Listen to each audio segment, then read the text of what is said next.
جن لوگوں کو مائیگرین ہوتا ہے ان کے لیے کپنگ مفید ہے کہ وہ خون نکال لیتے ہیں تو اس سے مائیگرین میں فائدہ ہوتا ہے. اسی طرح کبھی حضور نے اپنے کاہل پر، شولڈر پر بھی لگایا ہے، والکاہل. اور جو جوائنٹس ہیں جیسے نی پین ہے تو اس میں بھی کپنگ سے فائدہ ہوتا ہے. اسی طرح کمر کے اوپر جو ہے اس سے بھی فائدہ ہوتا ہے.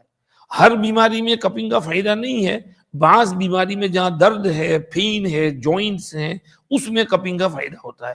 ورنہ اگر پیٹ دکھ رہا ہے تو کپنگ سے کیا فائدہ ہوگا؟ تو پیٹ میں درد رہا ہے، وہاں کیا کپنگ کریں گے؟ تو ہر بیماری میں کپنگ مفید نہیں. دوسری بات یہ ہے کہ کپنگ جو ہے وہ دائمی نہیں، ٹیمپرری ہے، اس کو 6 مہینے سال تک چلتا ہے، کیونکہ اس میں وہ خون جم جاتا ہے نا اندر، وہ وینز کو بلاک کرتا ہے، تو وہ فاسد خون نکال لیتے ہیں تو وہ وینز اوپن ہو جاتے ہیں تو بلڈ سرکولیشن تیز ہو جاتا ہے، تو اس سے وہ درد چلا جاتا ہے. تو وہ پھر جب وہ خون جمع ہو جاتا ہے پھر کرنا پڑتا ہے کپنگ. تو اس کو سال میں ایک آدھ دفعے کر لیا کریں تو اس سے فائدہ ہوتا ہے. یہ کپنگ کا سمجھیے کہ کانسیپٹ ہے. آج کل بھی بہت سے فٹ بالر بھی کپنگ کراتے ہیں کیونکہ اس سے وہ انجری جو ہے وہ جلدی ٹھیک ہو جاتی ہے. تو اس میں بھی بعض انجریز کے اندر میں کپنگ بھی کراتے ہیں، اس سے ان کو فائدہ ہوتا ہے.